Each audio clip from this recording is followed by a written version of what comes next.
사실 연수원 다닐 때 임금 변호사를 하려고 했었어요. 근데 군대 3년을 가서 보니 사회도 좀 바뀌었고, 그전에는 노태우가 다스리던 나라에서 김영삼이 다스리는 나라로 좀 바뀐 것 같고, 난 임금 변호사 너무 힘들 것 같은 거예요. 제가 자신이 없더라고요. 근데 제 생각에 자기가 감당하기 힘든 일을 했을 때 그 끝이 안 좋다는 생각을 좀 갖고 있어요. 그래서 그럼 내가 선택할 수 있는 것 중에 최선이 뭔가, 그래서 생각이 제 지역법관이에요. 부산에 가서 그 지역에 머물면서 그냥 내 뜻대로 한번 해보자.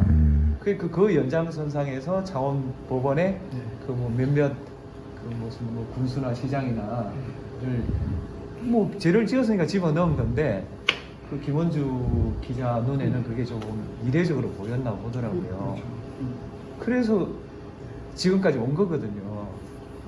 그래서 저는 아까 선생님 말씀하셨지만 그 지방에서 뭐 문화를 만들고 뭐 정치를 만들고 행정을 만들어야 되지, 전부 다 서울 가서 이렇게 하는 게 저는 좀 못마땅했고, 또 이번에도 그 마치자마자 부산에 정착하려고 부산대에 알아봤더니 자리가 없답니다.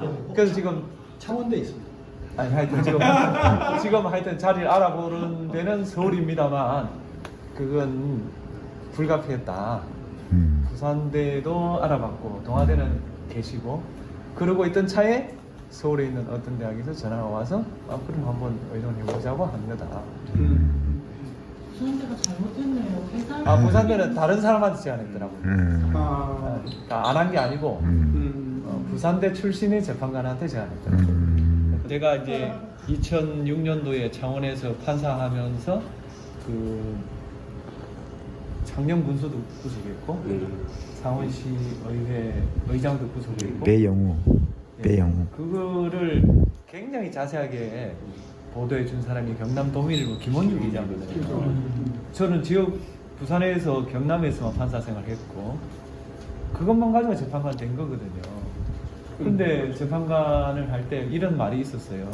지방에서 뭐 큰 사건도 안 한 사람이 대통령하고 같은 편이라 해가지고 왔는데 그 제대로 할 수 있겠느냐. 제대로 했잖아요. 저는 8대0을 만들었잖아요. 시간은 좀 늦었지만 어쨌든 8대0을 만드는데 조금의 기여는 했을 거 아닙니까? 그러니까 지역이라는 게 전혀 자기가 되지 않는다. 다만 자기의 중심을 어디에 두냐, 이것이고, 저는 진보 보수 갈등보다는 덜하겠지만 지금 이 사회의 가장 큰 문제 중에 하나가 지역이 소외되고 있다는 그런 생각입니다. 그러니까 서울 사람이나 진주 사람이 다 소중한 사람들인데 덜 중요하게 취급되고 있지 않습니까? 근데 이 문제조차도 서울 사람들이 논의하고 있거든요. 다수결 이게 민주의것이라 그러는데 여론하는 소수가 조용한 다수를 지배한다. 어떻게 해설해야 되는 거야?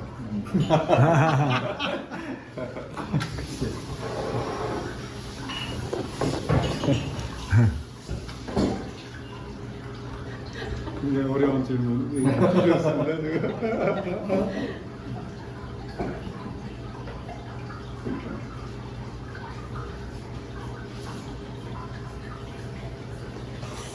지도자가 나타나지 않을까요? 요란한 소수를 설득하고 다수의 뜻을 세워나가는 그런 지도자가 나타난다고 생각합니다. 그런 체제가 가능한 게 저는 민주주의라고 생각하고, 이번에 뭐 탄핵도 그런 연장선상으로 진행된 거 아닌가. 그러면 이사님 그거에 대한 뭐 답이 있습니까? 그걸 몰라도 물어보네.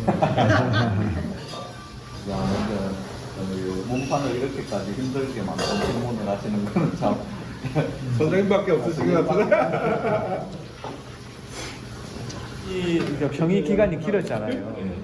길다 보니까 이 고칠 시간이 많았어요. 두 번째로는 8명이 다 고쳤어요. 그러니까 보통은 주심이 고치거든요. 주심만 고치고 나머지는 그냥 조언만 하는데, 이거는 다 이제 고치다 보니까 조금 더 다듬어진 문장이 나오지 않았나 싶어요. 마지막 감수는 또 감수는 보통 주심이 해요. 주시면 재판장이 잘 안 해요. 근데 국민대가 제가 한 거는 그 주심이 저요. 주심이 많이 하셨고 예, 저요 괜찮아. 평이가 좀 오래 걸렸고 오래 걸린 거는 말 그대로 만장일치를 좀 만들어 보려고 일반인들이 명문이라고 했던 것은 이렇게 쉽게 법률 용어를 이렇게 쉽게 풀어쓰고 누가 봐도 이해할 수 있다는 거기에 명문이라고 했어요.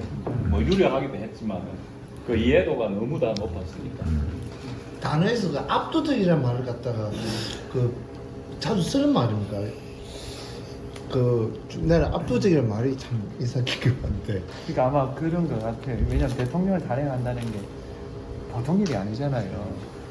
그러니까 그걸 하려면은 헌법 수호의 이익이 압도적으로 커야 정당화 될 거 아니에요? 8대 0에 대해서 처음부터 이렇게 그쪽으로 해야 되겠다고 생각을 저는 8대 0을 해야 된다 생각했고 8대 0이 될 거라고 생각했어요. 이런 주제를 가지고 재판관끼리 이견이 있는 상태에서 국민을 설득하기 힘들다. 저는 그렇게 생각했고 사안 자체가 그렇게 가능하다.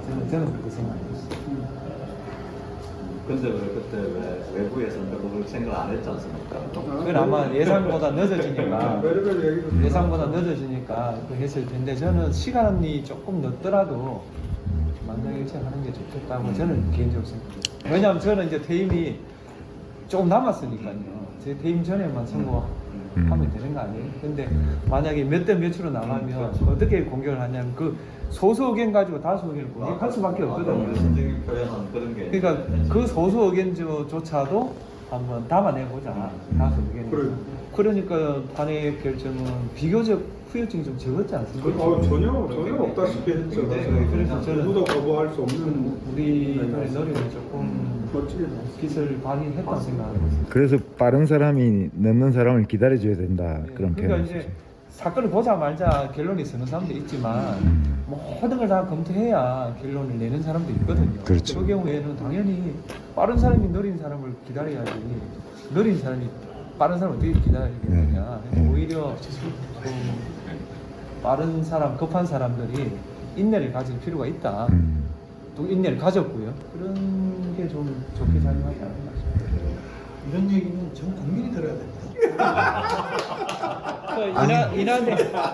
인하대에서 그걸 했고 그게 뭐 방송에 좀 방송이나 일부 나왔습니다. 신문에서 났더라고요. 소수 의견을 설득하시는 몇 분 정도 이렇게 설득을. 네, 그거는 그러니까 소수 의견을 낸 분이 있다는 뜻이 아니라 모든 이제 쟁점을 검토하는 과정에서 의견이 갈리거든요. 이건 갈릴 수밖에 없어요. 분명히 갈리신 분들이 네, 있잖아요. 네, 그 의견들을 이렇게 하나하나 설득하는 과정이었다.